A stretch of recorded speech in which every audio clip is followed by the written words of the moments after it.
Hey there, it's Dusty Thunder with another Reddit story for you. This one is from AITA and goes like this. Am I the astronaut for refusing to listen to feedback from old people when redesigning a website? Oh shit. This is the story, the website story that I thought might have come somehow mistakenly from the day gig here, but no, this is different. My church, in many ways, is stuck in the year 2000. We have almost no young members, our web presence is pitiful, and the church leadership is oblivious to the fact that more people dying than join us is not a financially sustainable path for us. Even worse, the old people who run things appear willfully ignorant and are extremely resistant to any change, even positive change. Finally, though, someone convinced the minister that rebuilding our website is a good idea, and I was put on the redesign team, along with several boomers. To say that their ideas are ridiculous is an understatement. Half of them want nothing to change, and the other half are proposing asinine things like keeping both an old and new version of the website.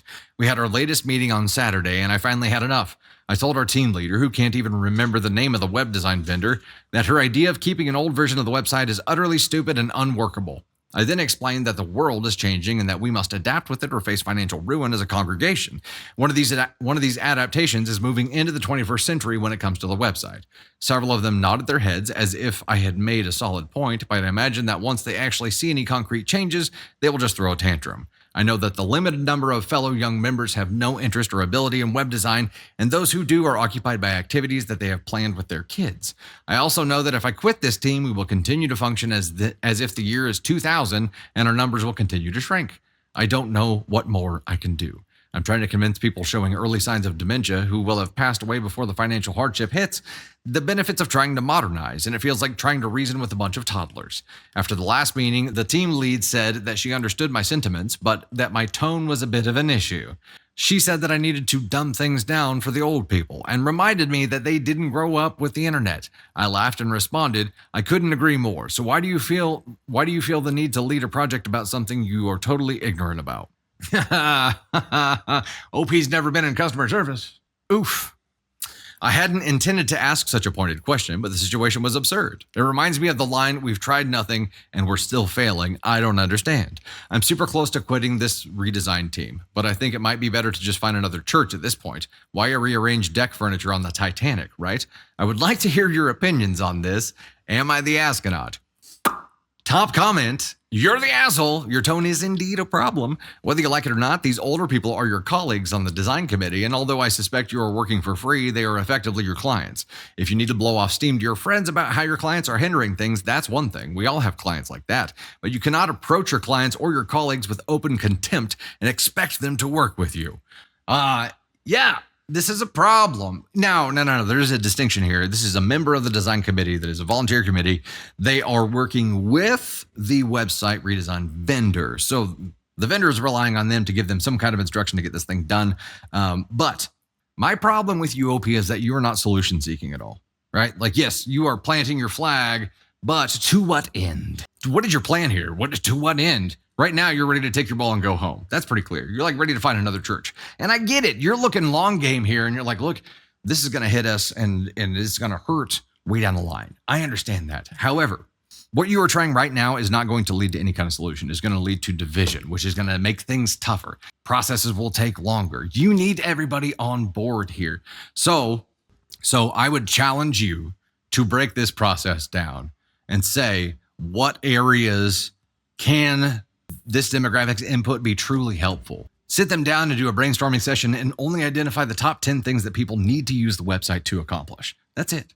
Not look of the site, not aesthetics, not functionality, just purely what are the top 10 things. They can be helpful with that. Ask them as a group, what are the most confusing things about websites for you right now? And design something that is easy for them to use, or arm the builder with that information, and that is actually helpful to them while they're doing the build. The problem is you are so just stuck right now and planting a flag and saying nothing good is going to come of this. You have no hope. When you have no hope, the passion behind seeking a solution is just gone. It's empty. You're running on empty, right? Like you're done.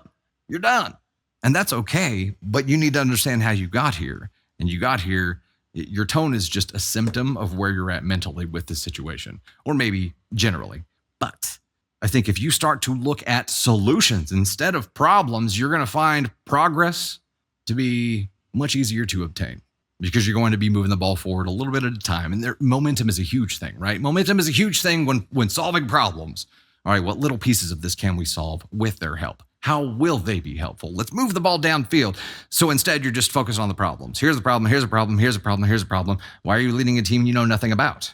You're problem focused. As you're problem focused, you're only making trouble, not peace, not solution. So yeah, I mean, you are an asshole here. How you're approaching it is asshole-ish to me. Not that I don't understand your plight, but you're going about it backward. I guess that's my point here. So the question was, am I the astronaut for refusing to listen to feedback from old people when redesigning a website? I still think you are. Where do we put this? You know what? I'm going to give you a little bit of a grace here. And you could be an aspie. There could be a lot of things that cause you to be as blunt as you are. Like there can be a lot of, we can explain that away real easy. Generally though, looking at problems and trying to work the problem and seek solutions is a pivot that you need to start making 100 times a day. Every time you hit a fork in the road where it feels like you found a problem, let's instead look at that problem in terms of what little thing can I do to start chipping away at that with a solution.